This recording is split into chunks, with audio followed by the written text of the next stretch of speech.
আসসালামু আলাইকুম। খুবই মজার এবং পুষ্টিগুণে ভরপুর ফিশ রোলের রেসিপি আজকে আপনাদের সাথে শেয়ার করব। ভিডিওটি ভালো লাগলে পাশে থাকা বেল আইকনে একটি ক্লিক করে রাখবেন। এতে করে আমি যে কোনো ভিডিও আপলোড দিলে আপনারা সাথে সাথে নোটিফিকেশন পেয়ে যাবেন। রোল তৈরি করার জন্য প্রথমে এখানে আমি 4 পিস রুই মাছ নিয়েছি। আপনারা এখানে রুই মাছের পরিবর্তে অন্য যে কোনো মাছ ব্যবহার করতে পারেন। মাছগুলিকে লবণ ও লেবুর রস দিয়ে খুব ভালো মতো ধুয়ে পরিষ্কার করে একদম পানি ঝরিয়ে নিয়েছি। এখন এই মাছের মধ্যে দিয়ে দিব হলুদের গুঁড়া 1/4 চা চামচ, লাল মরিচের গুঁড়া 1/2 চা চামচ, ভাজা জিরার গুঁড়া 1/2 চা চামচ, লবণ স্বাদ মতো দিয়ে মাছের সাথে সব মশলাগুলি ভালো মতো মেখে 10 থেকে 15 মিনিটের মতো রেখে পরের প্রসেসে চলে যাচ্ছি। এবার চুলায় একটি প্যান বসিয়ে 2 টেবিল চামচ রান্নার তেল দিয়ে গরম করে নিয়ে 1 কাপ পেঁয়াজ কুচি ও 3টি কাঁচামরিচ কুচি করে দিয়ে পেঁয়াজগুলিকে হালকা গোল্ডেন কালার করে ভেজে নিতে হবে। তবে এখানে ঝালটা আপনাদের টেস্ট মতো কমিয়ে বাড়িয়ে নিতে পারেন।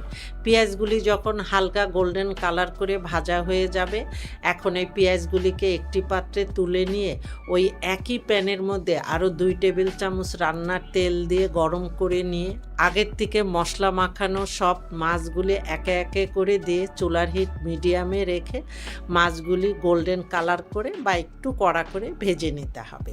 মাছগুলি একটু কড়া করে ভেজে নেওয়া হয়ে গিয়েছে। এখন মাছগুলি তুলে ঠান্ডা করে নিয়ে মাছের থেকে সব কাঁটা ভালো মতো বেছে নেব।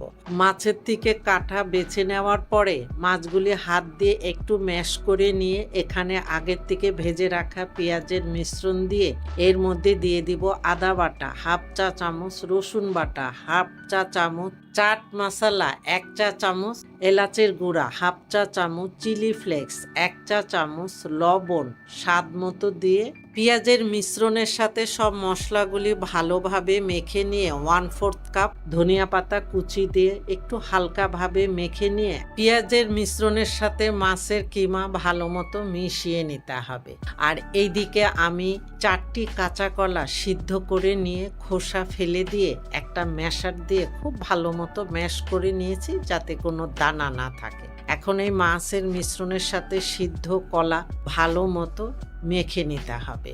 ভালো মতো মাখানো হয়ে গেলে এখন এখানে প্রথমে একটি ডিম দিয়ে দিব, দিয়ে সব কিছু ভালো মতো মিশিয়ে নিতে হবে যাতে এই মিশ্রণটা একটু সফট হয় আর রোলগুলি তৈরি করতে সুবিধা হয়।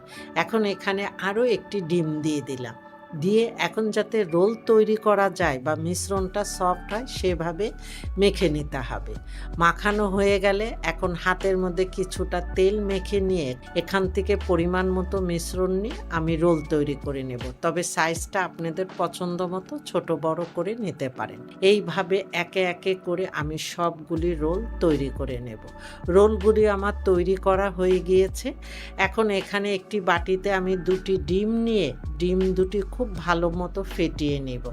আগের থেকে তৈরি করে রাখা একটি রোল নিয়ে প্রথমে ডিমের মধ্যে খুব ভালো মতো ডুবিয়ে নেব।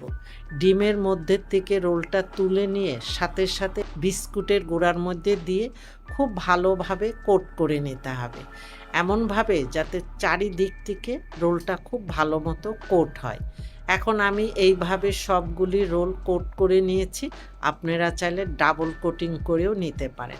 রোলগুলি সব কোট করা হয়ে গিয়েছে। এখান থেকে কিছু রোল আমি একটি এয়ারটাইট বক্সে ভরে সংরক্ষণ করব আর কিছু রোল এখনই ভেজে নেব।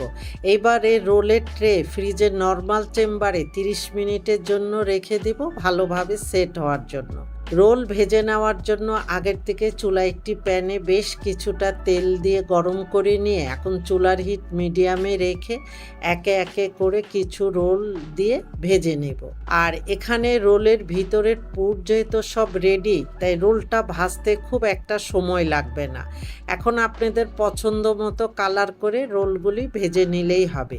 রোলগুলি কয়েকবার উল্টিয়ে পাল্টিয়ে গোল্ডেন কালার করে ভেজে নেব। আমার রোলগুলি ভাজা হয়ে গিয়েছে। এখন এই রোলের থেকে এক্সট্রা তেল ঝেড়ে নিয়ে একটি প্লেটে কিচেন টিস্যু নিয়ে তার উপরে রোলগুলি তুলে নিয়ে এখন আমি পরিবেশনে চলে যাব।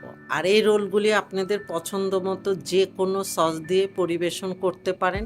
আর এই রোলগুলি উপরে ক্রিস্পি আর ভিতরের পুরটা খুবই সুস্বাদু। তৈরি হয়ে গেল দারুণ স্বাদের পুষ্টিগুণে ভরপুর ফিশ রোল। আপনারা ভালো থাকবেন, আমাদের জন্য দোয়া করবেন। আল্লাহ হাফেজ।